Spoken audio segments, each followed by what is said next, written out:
Hello. Hello. I'm good. Good. Can't get in. Hold on.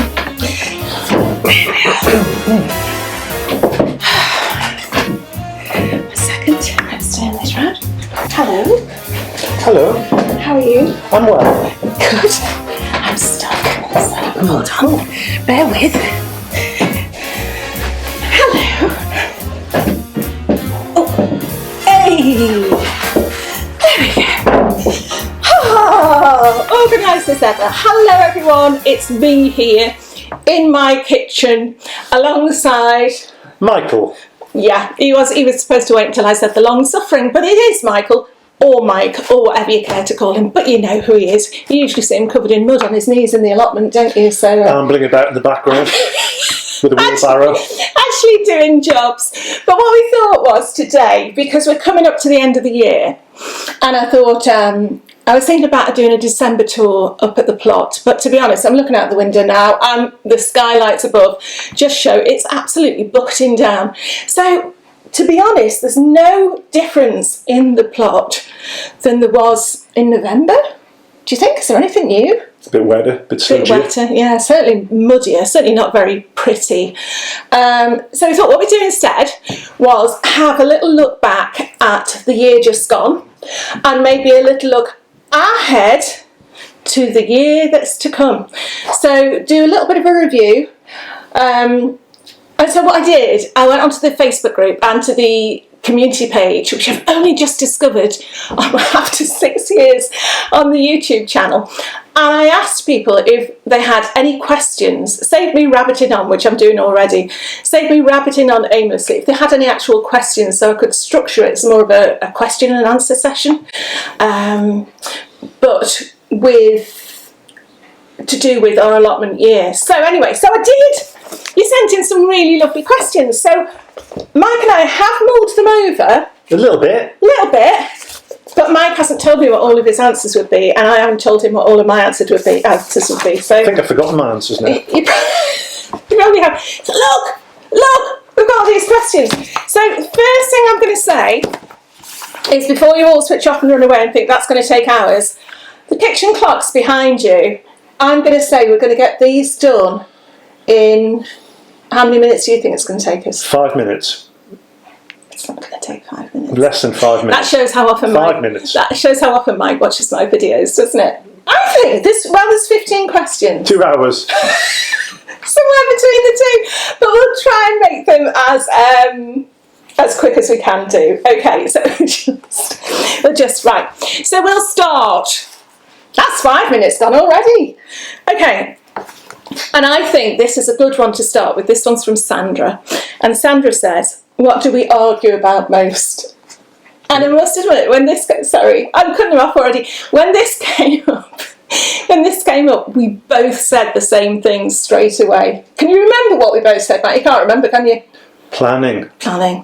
Or lack of planning. Okay, so who does what? Jane does all the planning and all the nice little diagrams about where things should go, crop rotation and things like that. Did a video about it. And then I find myself inspired to transplant some broccoli or whatever it is into a nice little patch of ground that I like the look of. So basically like a patch of ground that I put aside and prepared for maybe the courgettes or the tomatoes, and then I look at my plan, I think, yeah, I'm going to go up there today. I know it's full of kale or sprouts or something, and that does, even now, even after all these years, it still sparks an argument, doesn't it?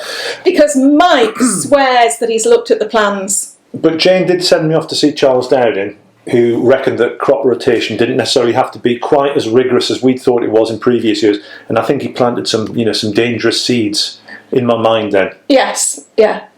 But what he didn't say was, tell your partner that you're going to do something and then don't do it. Or tell her you're not going to do it. He didn't specifically say that. He didn't specifically say that. No. So maybe that could be a resolution, Mike.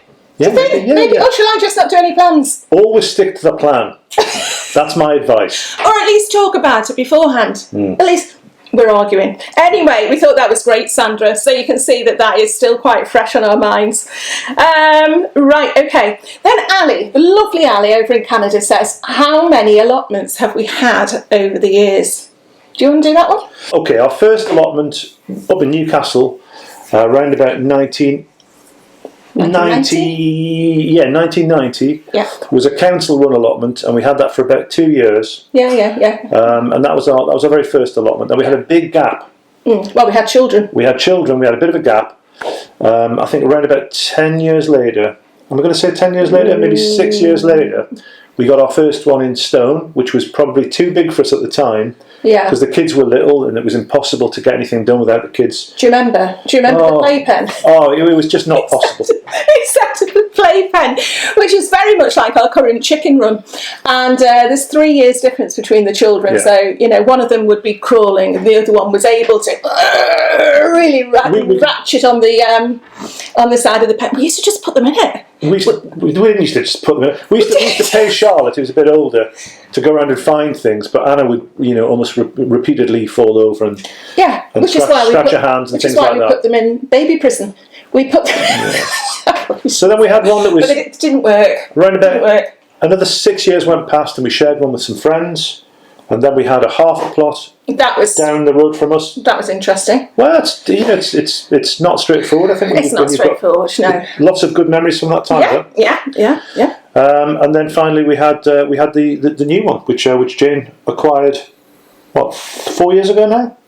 I think we're going into our 3rd year. Oh, okay. Yeah, we had the one down the road, which I loved because that was our first ever allotment for us, sounds awful to say without the children, but we could really concentrate on. But it was only a half allotment. And then when this one came up, we were going to keep the 2 on, weren't we, to begin with? But the one that we're currently at is just plenty of space for us. We absolutely love it, don't we? So that was the right decision. I think it's very hard to share with people unless you've got completely the same ideas, because you're bound to clash over organic versus non-organic, where certain crops should go. I mean, we're clashing up already about where crops should go.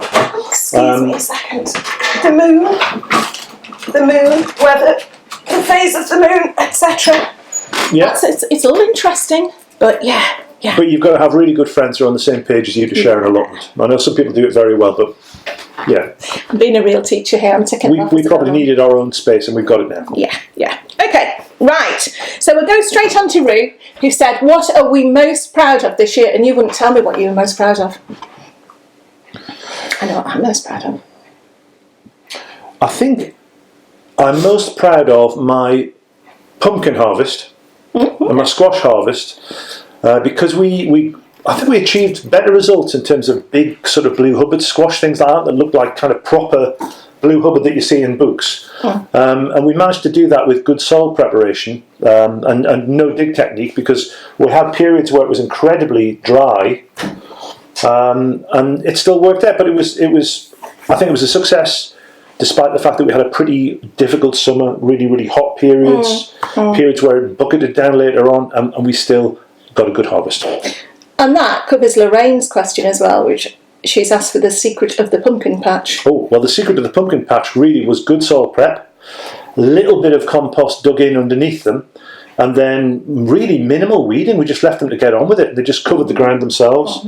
Gave them a little bit of water at the very, very hottest periods, but not very much. But as you say, space is really important. We just had space to allow them to ramble. So this year we're not actually going to have that other side of the plot. So we're looking at doing vertical structures for this year, projecting ahead. Space to ramble, much like Jane has. Quite pleased with that one. You like that one, don't you? For me, it is to do with the allotment, but it's the Facebook page, the Facebook group. I'm so proud of that group. We've got, I say it every time in every video, I know, I keep repeating it, but it's such a lovely group. Really nice bunch of people, and I think there's some real friendships there that have grown, and it's lovely sometimes to be able to sit back and see everybody chatting and getting on with each other. It's just a really nice thing. So I've got to say, for me, the development of that group, it's been going for a few years, but it's really blossomed this last year, so that's something I'm proud of. Okay, back to Ali. When and where did we meet, and who got who into gardening? That's a surprise question. You didn't know that one, did you? She didn't tell me about I that added question. that one on at the end, Ali. We met at a college disco, didn't we? I think I was in my second year at college, and you were Doing something else. doing something else. I started my second year and Jane was doing something else.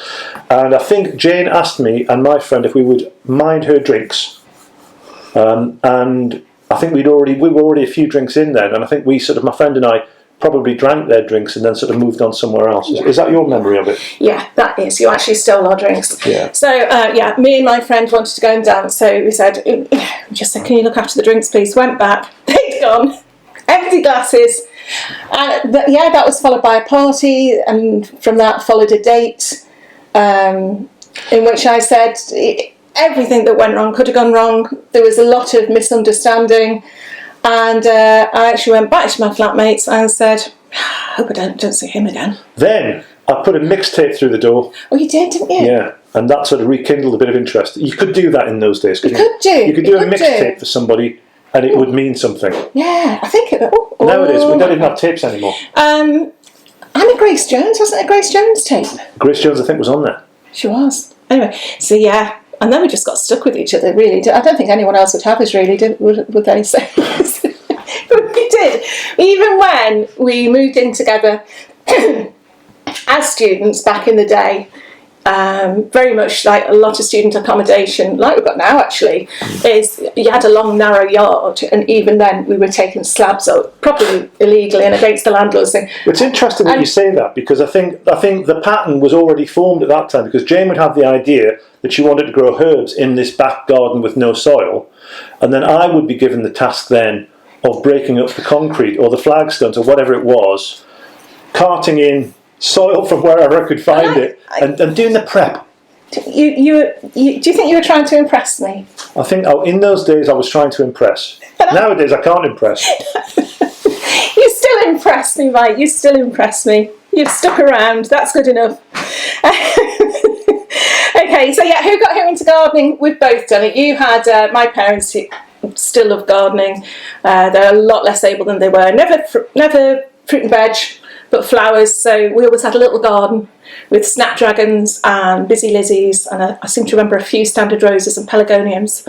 And your uncles, where you lived, had their back garden was like an allotment, really. Yeah, it was. There were leeks, and there was a path down the middle which kind of ran alongside a washing line. Yeah. And then on either side of that, you had vegetables which they'd rotate, and a little permanent rhubarb patch at the top of the garden. And then my uncle Edward, who passed away sadly a few years ago, he always kept pigeons and had a little bit of space on his pigeon site or his what pigeon. Do you call it? What's the pigeon place called? They're called duckets. The duckets. They're called duckets. So he would grow vegetables up there. So that's where my sort of interest come from. Yeah. We both sort of grew up alongside people who grew things. But Jane, not to a huge extent.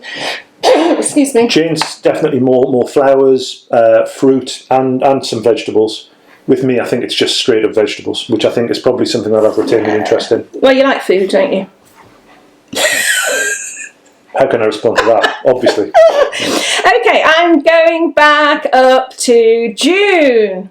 June says, excuse me, if you could change one thing, what would it be? One thing that's happened in this last year, what would it be?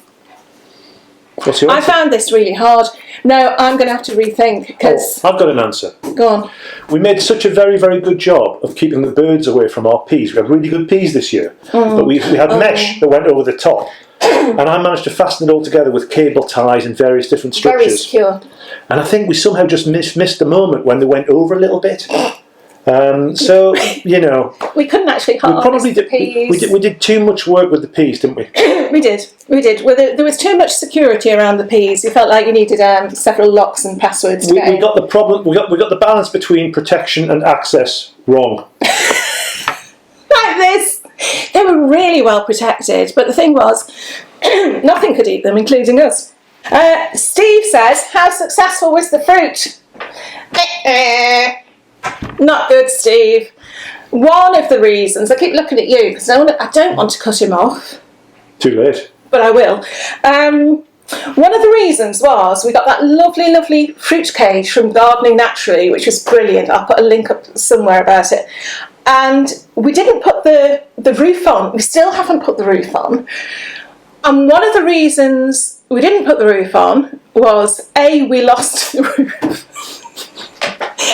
B, by the time we'd found the roof, the bit of carpet that we'd laid down for a path had a wasp's nest underneath. So throughout the summer, because we didn't want to get rid of the wasps, throughout the summer we couldn't actually go in and harvest the fruit until around about dusk, when they were all sort of going back to bed and going back to sleep. So we missed out on quite a lot of our soft fruit. We managed to get some early on. But yeah, so that was sort of our fault.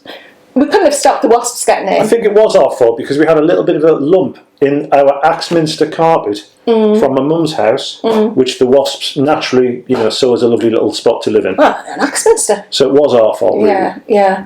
And the rest of the fruit, I think last year we had a brilliant year for apples and pears and plums and damsons. Apples were pretty good. And yeah, but not as good as the year before. But that's the whole feast and famine thing of fruit trees, isn't it, really? We've got a brilliant cooking apple tree, a Bramley tree. And that didn't have much on it this year. It did nothing. Yeah. Probably produced about 20 apples this year. Which was good because we hadn't put the roof on the chicken run until quite late. So there could have been some serious damage done to the chickens if we had a big So fruit and nuts are good, but will be better next year. Yeah, we moved the strawberries, didn't we? So we're looking for a better strawberries. Yeah.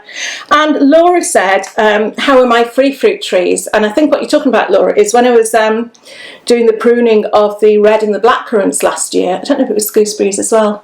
I think it was just the currants. There were a couple of twigs that I'd pruned off that I'd just stuck in the ground. And again, to be honest, I've got to be completely honest with you, I haven't been and checked.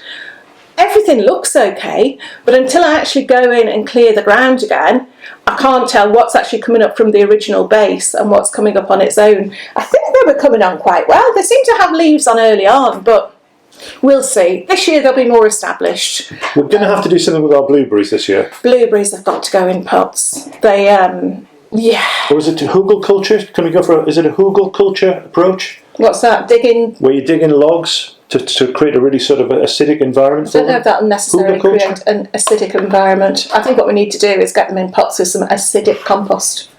So, yeah, we've tried them. We've kept them in the same place now for 2 or 3 years, and they just don't do anything, do they? And they need more protection when it's frosty as well. They do. Right, okay. Paul says, what veg would we never grow again? Can I do that one? Yes. Cucamelons. I've said it before. Spent ages on them on one year. Got really excited. They took over the greenhouse. They were about as big as a small gooseberry and just tasted like a small slice of cucumber. Too much space, too much effort for too little gain. But are they a fruit? They are a fruit. I think Paul will allow me to have a fruit rather than a veg. You can do the veg. I'm on the brink of giving up with cauliflowers. Right, have we even tried with cauliflower tree? Yeah, we have tried, and we tried the Romanesco, and we've tried a no-dig approach, and we've given them lots of space, but they just haven't really come good for us. I think we're just not good at cauliflower. But you know what? A lot of people, including Rue, including Ali, felt exactly the same as you.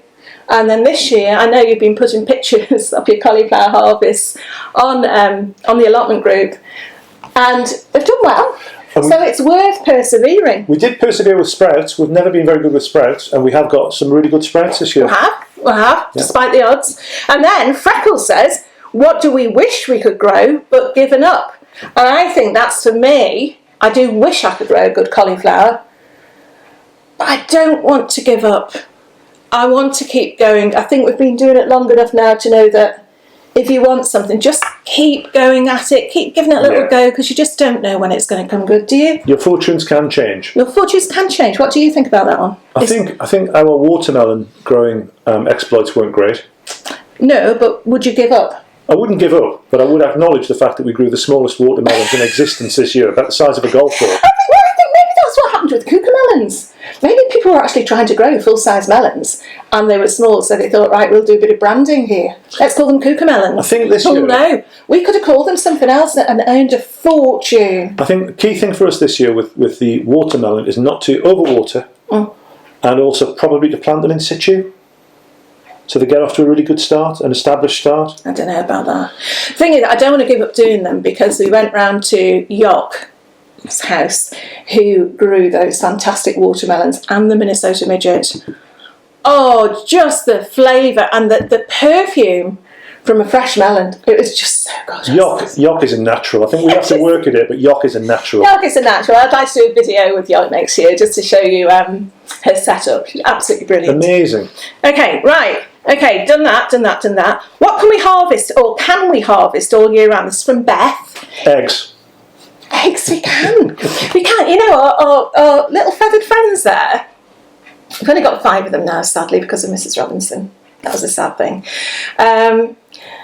But they tend to lay more successfully when you've got longer daylight hours. The daylight hours will promote healthy egg production. Yeah, they'll do that. But they'll be more successful at laying the longer the daylight hours. So in the winter, a lot of them tend to slow down, as do we all. But they've done very well. Me. But they've done very well. I mean, they're 3 or 4 years old as well, aren't they? But yeah. We've got 5 chickens, and we're getting 3 eggs a day. So I think there's something to be said for going and giving them a cuddle and singing to them now and then, because they seem very happy, don't they? And also having an automatic daylight sensing door, yeah. Because what that means is that as soon as the sun rises, the chickens are outside scratching around, they're getting loads of exposure to daylight. And I think probably a lot of chickens which are kept by people in sheds, they've got to wait for people to get up there, get ready, have your breakfast, and then let them out. So I think that might be something to do as well. Yeah. You know, they don't go in until it's really almost, well... Yeah, and then if they're not quick... They do get called out a few times, sometimes. Yeah. I don't think that's what Beth meant. No. I think she meant... Cavolo Nero and kale. I think they're things that you can harvest, you know, pretty much all year round if you're careful. But I think she's saying, can we harvest any sort of veg all year round? Have we got things we can harvest in spring, in summer, in autumn? It doesn't have to be the same thing. Yes. So what would we harvest in spring? Because that's when the hungry gap is, really, isn't it? I think in spring we'd be looking at greens, wouldn't we? We'd be looking at lettuce, early lettuce, things like that. I suppose you're talking that. So early salads and that sort of thing. Early salads leading on to tomato. Oh, which leads me on to Nick. Nick says... And then peas pretty soon. If they're not all locked up. Yeah. What fruit or veg do we most look forward to each season? Okay, spring. Lettuce. Yeah, red lettuce. Cavolo Nero. Not Cavolo Nero. Rolla Rossa. Asparagus. Ooh, got me there. Summer. Beans. Strawberries. What have you missed out? Tomatoes. Yeah, well, tomatoes. Yeah. The first tomatoes. Okay, autumn. Squash. Squash. Got to be squash. For me. And winter. Whatever you can get your hands on, really. Brassicas. Brassicas. That's how they come into their own, isn't it? Really. So that sort of answers your question as well a bit, Beth. But thanks for that, Nick. It really did make us think, didn't it? Because you were saying beans at one point. And I didn't think our beans were very good year.